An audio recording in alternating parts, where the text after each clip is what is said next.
The question from Senator Rubio and the other senators is for counsel for the President. How would the framers view removing a president without an overwhelming consensus of the American people and on the basis of articles of impeachment supported by one political party and opposed by the other? Thank you, Senators. Alexander Hamilton addressed that issue very directly. He said the greatest danger of impeachment is if it turns on the votes of one party being greater than the votes of another party in either house. So I think they would be appalled to see an impeachment going forward in violation of the Schumer rule and the rules of other congressmen that were good enough for us during the Clinton impeachment, but seem to have changed dramatically in the current situation. The criteria that have been set out are so lawless, they basically paraphrase Congresswoman Maxine Waters, who said, there is no law. Anything the House wants to do to impeach is impeachable. That's what's happened today. That places the House of Representatives above the law. We've heard much about no one's above the law. The House of Representatives is not above the law. They may not use the Maxine Waters. Gerald Ford made the same point, but it was about the impeachment of a judge. Judges are different. There are many of them. There's only one president. But to use that criteria, that it's whatever the House says it is, whatever the Senate says it is, turns those bodies into lawless bodies in violation of the intent of the framers. Manager Schiff confused my argument when he talked about intent and motive. You've said I'm not a constitutional lawyer, but you admitted I'm a criminal lawyer, and I've taught criminal law for 50 years at Harvard. And there is an enormous distinction between intent and motive.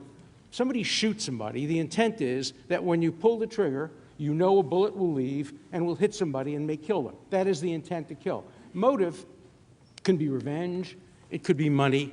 It almost never is taken into consideration except in extreme cases. There are cases where motive counts. But let's consider a hypothetical growing out of the situation that we've discussed. Let's assume that President Obama had been told by his advisors that it really is important to send lethal weapons to the Ukraine. But then he gets a call from his pollster and his political advisor who says, we know it's in the national interest to send lethal weapons to the Ukraine, but we're telling you that the left wing of your party is really going to give you a hard time if you start selling lethal weapons and getting into a lethal war, potentially with Russia.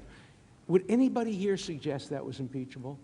Or let's assume President Obama said, I promised to bomb Syria if they had chemical weapons, but I'm now told by my pollsters that bombing Syria would hurt my electoral chances. Certainly not impeachable at all. So let me apply that to the current situation. As you know, I said previously, there are three levels of possible motive. One is the motive is pure. Only interest is in the way what's good for the country. In the real world, that rarely happens. The other one is the motive is completely corrupt. I want money, kickback. But then there's the third one that's so complicated and that's often misunderstood. When you have a mixed motive, a motive in which you think you're doing good for the country, but you're also doing good for yourself. You're doing good for me, you're doing good for thee, you're doing good, and you altogether put it in a bundle in which you're satisfied that you're doing absolutely the right thing. Let me give you a perfect example of that from the case. The argument has been made that the President of the United States only became interested in corruption when he learned that Joe Biden was running for a president. Let's assume, hypothetically, that the president was in his second term. And he said to himself, you know, Joe Biden's running for president. I really should now get concerned about whether his son is corrupt, because he's not only a candidate, and he's not running against me, I'm finished with my term, but he could be the President of the United States. And if he's the President of the United States and he has a corrupt son, the fact that he's announced his candidacy is a very good reason for upping the interest in his son. If he wasn't running for president, he's a has-been. He's the former Vice President of the United States. Okay, big deal. But if he's running for president, that's an enormous, big deal. So the difference the House managers would make is whether the president's in his first term or his second term, whether he's running for re-election or not running for re-election. I think they would have to concede that if he was not running for re-election, this would not be a corrupt motive, or it would be a mixed motive, but leaning on the side of national interest. If he is running for re-election, suddenly that turns it into an impeachable offense. Thank you, counsel. Oh, the senator from Minnesota. Mr. Chief Justice, I submit a question to the desk directed to the House managers. Thank you.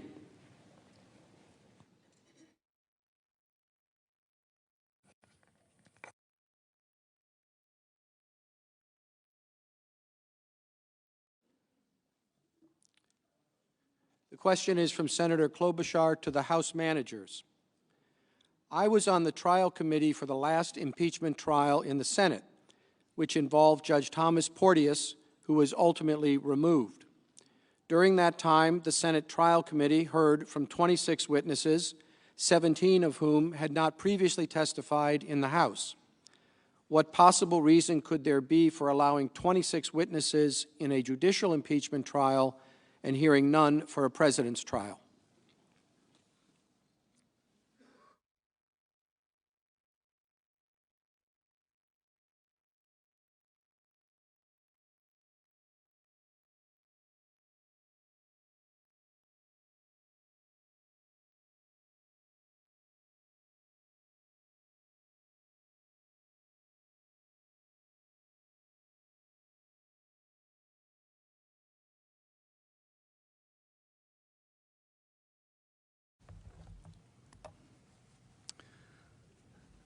Chief Justice, Senator, as you know, I'm quite familiar with the Porteous impeachment. Someone asked me the last time I tried a case. The answer is probably 30 years ago, except for the impeachment of Thomas Porteous, when I last spent some quality time with you.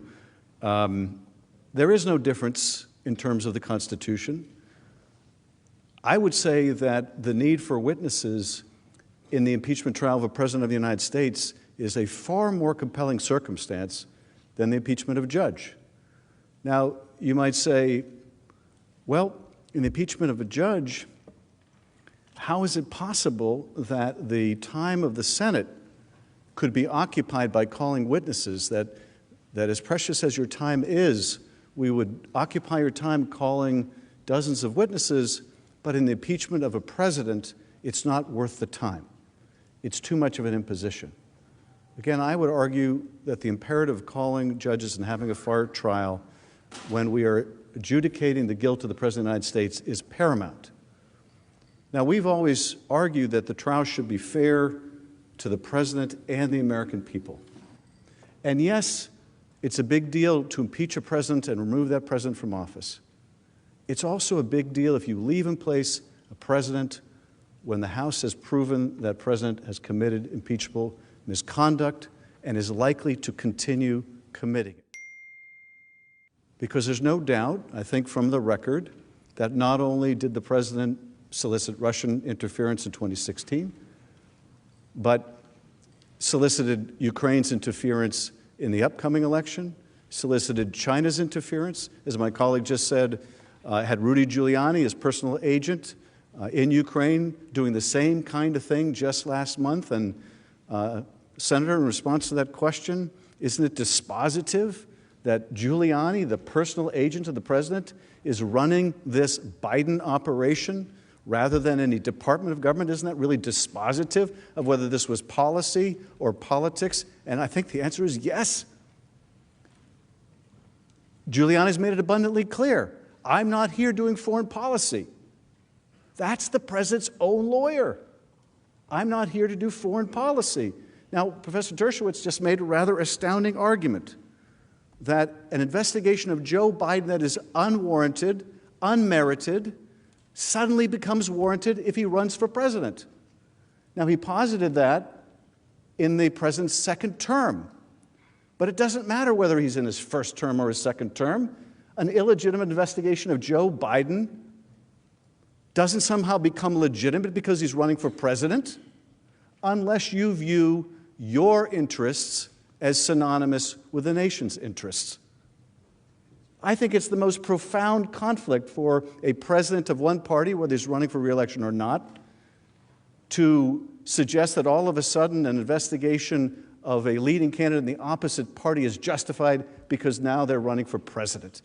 I mean, you really have to step aside from what's going on to imagine that anyone could make that argument, that running for office, running for president now, means that you are a more justified target of investigation than when you weren't. That cannot be. That cannot be. But that's essentially what's being argued here.